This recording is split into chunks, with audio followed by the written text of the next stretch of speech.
Então a gente poderia supor, né, logo de cara, uma relação entre isso que ela está chamando de destruição, né, e um componente biológico por detrás disso tudo. Uma destruição inerente à pulsão sexual, porque a pulsão, quando manifestada, o instinto, quando manifestado, ela fala em pulsão e em instinto, inclusive. Mas quando os dois são manifestados, você vai ter uma mudança de estado. Essa mudança de estado, né, seria o equivalente à destruição. Isso por um lado. Né? Por outro, aí ela resgata essa coisa de que nós estamos inseridos naturalmente no processo evolutivo. E quem no fim das contas vai sofrer com essa magnitude, né, da pulsão de autoconservação da espécie, isso aqui é muito interessante, na verdade, e é uma realidade, é o eu individual. Lembra, né? O eu, sofrendo ali a incidência do princípio do prazer, ou buscando, de certa maneira, o princípio do prazer, também, né? O eu não é só princípio da realidade.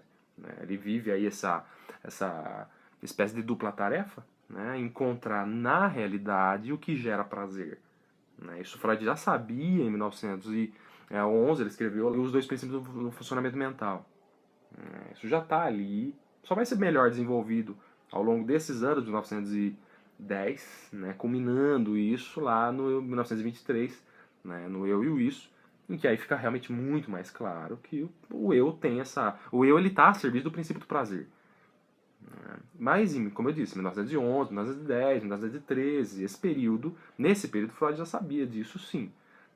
Não era uma rigidez, não, o eu só quer realidade. Não, não era assim.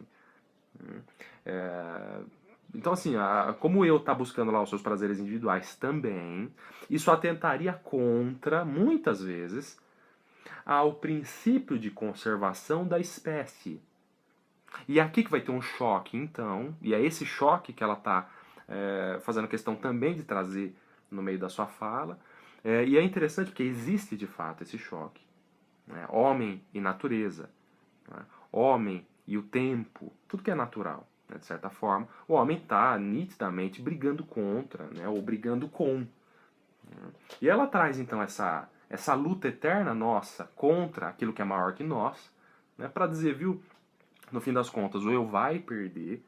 E esse princípio de conservação da espécie é o que nós vamos ver como o princípio de destruição do eu. O princípio de conservação da espécie impõe sobre um eu que quer prazer, porque isso é constituinte do ser humano, segundo Freud, isso ela fala lá. Já que o ser humano busca prazer, né, e o eu mediando a conquista desse prazer, inclusive, né, o que a natureza quer, que é preservar a espécie em si, só pode impor contra esse desejo também do eu um processo que seria análogo a destruí-lo. Então, silenciosamente, o princípio de conservação da espécie vai atentar contra o princípio, um dos princípios fundamentais que busca o eu alcançar. Isso aqui é super interessante. Uma briga entre homem e natureza. Entre ser humano e natureza. Quem, no fim das contas, vai acabar perdendo nessa história é o eu individual.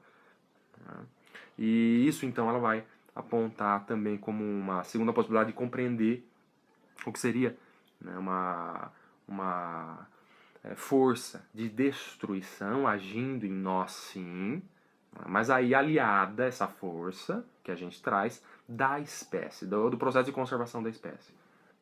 Então isso vai ser bem diferente do conceito de pulsão de morte, bem diferente, sim. Tá? Apesar que o próprio Freud reconhece que tem alguma coisa, que ela chama atenção. A nota de rodapé mostra que, de fato, né, ela fez o Freud pensar e, em particular, fez ele pensar no além do princípio do prazer. Então, quando Freud começa a pensar nisso, vai desembocar nessa tendência natural do organismo que é voltar ao zero, que é, de fato, aquela data de validade, que já vem com a gente e a gente só ajuda a acelerar esse processo ou não, no curso da vida. Mas a data de validade está lá, só vai durar isso. E aí eu posso abreviar esse processo. Então isso é a pulsão de morte, essa tendência natural. Ela, Sabina, então, em 1911, 12 e tal, chamou a atenção do Freud para, com certeza, questionar esse além do princípio do prazer. Ele estava restrito né? Ele fica restrito, inclusive até ali 1919, 18, né? Quando ele é obrigado a rever esse tipo de, de assertivo, então, né? De princípio do prazer, que não tinha nada mais para além daquilo. O fenômeno da compulsão da repetição foi importante nesse meio tempo, em 1916, ele começa a abordar a compulsão à repetição, né? E aí, da compulsão à repetição, ele vai entender, sim, essa tendência natural do organismo a voltar para um lugar. Que não é esse que a Sabina aponta. A Sabina aponta uma outra briga entre o indivíduo, a espécie, e o indivíduo com a sua própria pulsão, né? E o componente sádico, o componente de destruição, isso atrelado, sim, como uma das variantes da pulsão sexual, né? Que, lógico, pode levar o indivíduo a tentar contra si, né? Mas ela fica presa numa outra discussão e o Freud vai acabar chamando para uma outra. Ela faz o Freud pensar nesse além. Sem dúvida, é o grande ganho que essa mulher traz para o movimento psicanalítico, como um todo pensar, para o Freud pensar. Uma outra coisa, uma terceira, só para eu não me estender muito, já falei 15 minutos aqui. Uma terceira coisa que ela chama atenção também, ela resgata do Freud a questão edípica, que a gente vai procurar sim no parceiro ou na parceira, traços de imagos infantis, né? Aqueles pais da primeira infância, eu com certeza vou precisar encontrar no parceiro para dar certo, né? Preciso me sentir acolhido, sim, preciso, enfim, realizar, né? Trazer um pouquinho disso lá de trás que me fez bem, em particular, preciso resgatar isso no presente, e isso faz a gente suportar, inclusive, muita coisa no presente, né? A vida não é fácil, então, né? Trazer um pouquinho de memória para o presente vai ser fundamental. Ela vai dizer que se a pulsão pro sexual, né? Isso ela presenciava nos esquizofrênicos, né? Se a pulsão sexual se liga a esse desejo incestuoso, você vai ter uma pessoa que, de duas uma, ou ela vai alucinar de fato, né? Os pais, né? Como o Schreber fez, a existência de um pai que não existia mais, mas ele vai atualizar o pai no presente, né? Esse é um fenômeno esquizofrênico típico, né?